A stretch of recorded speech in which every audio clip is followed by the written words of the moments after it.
He comes out 24 hours after testifying in Congress. What happens? Two guys from the CIA apparently leak his information, medical information, and try to use his PTSD against him. You know what?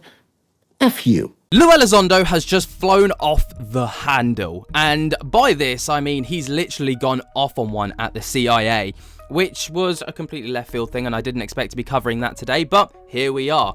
Before we get into that though, I want to let you guys know that I've got a YouTube channel called Ben Breaks the News, and the idea of it is, well, I break the news to someone. So if you've got any bad news, good news, great news, fantastic news, negative news, whatever, that you cannot bring yourself to break to someone, or you want someone to kind of tell someone something on your behalf, I don't know, maybe you ate the last slice of pizza and your missus is wondering where it's gone, you can't bring yourself to let her know, let me do it for you. Email me any scenario that you've got at benbreaksthenews@gmail.com. I'll get back to you, and then we'll make something happen and we'll video it and it will just be a good time. So, Lou Elizondo, very controversial figure within the UFO space, right? Some people swear by what he says, some people say that he's full of shit, some people say that they don't really care about the guy, but they're intrigued to hear what he's got to say. Obviously, you know, he's an ex-intelligence officer, right, for the Pentagon. So, you know, you'd like to think that he's got some kind of knowledge about the topic at hand, but he's just recently appeared on the Shawn Ryan show in an episode titled Lou Elizondo X-15 rocket plane, UFO cover-ups and mind-blowing Google search, SRS number 168. And within this podcast episode, there were a lot of things covered, right? The entire thing was well over 2 hours and 49 minutes. So, you know, they went through a hell of a lot in a lot of detail. So just some of the things that they went over, for example, include health and wellness and advertisements. They went over UAP encounters and government secrecy, technology advancements and historical context. They went over the X-15 and the hypersonic technology. They went over historical UFO documentation, ancient civilizations and advanced technologies, exploring human consciousness, learning new languages with Babel. That was a very interesting little subsection, by the way. If you want to check it out, I definitely recommend that timestamp. They went over involvement with Stargate program. Again, another very interesting topic.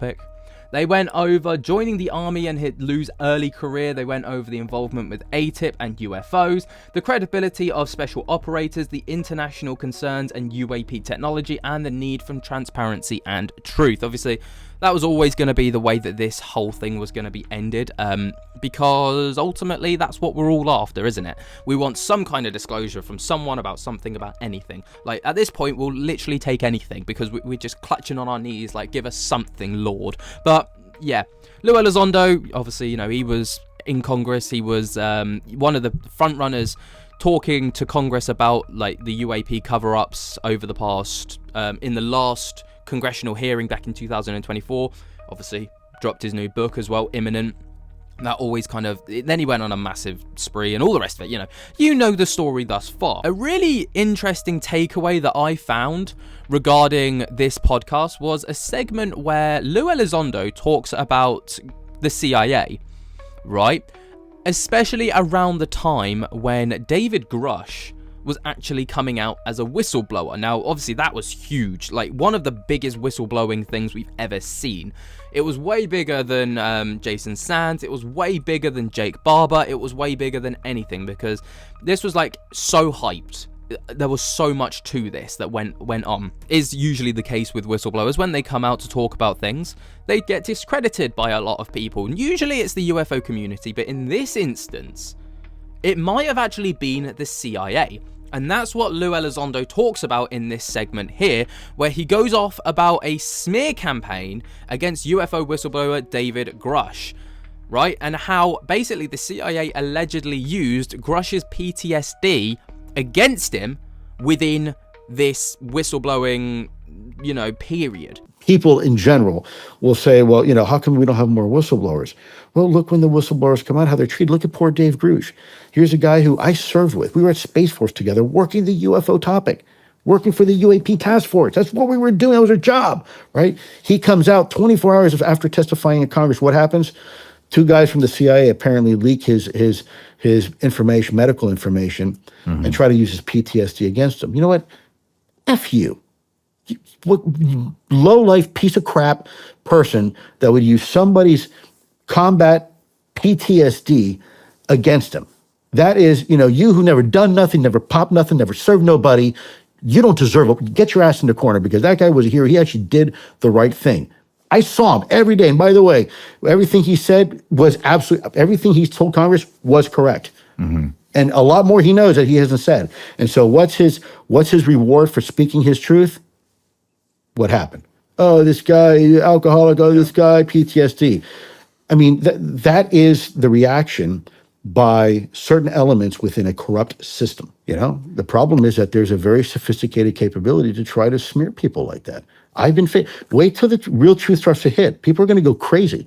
When people find out the length that some individuals in this system were willing to go to keep us quiet. Now, obviously, we know for a fact that there was so much that went on with David Grusch, right? Like, before he even came out as a whistleblower, he stated that people came to him of high authority and were like, if you whistleblow, you're going to find yourself in prison. You could find yourself on the streets. You could find yourself in a coffin, right? And that's unfortunately the serious nature of whistleblowing.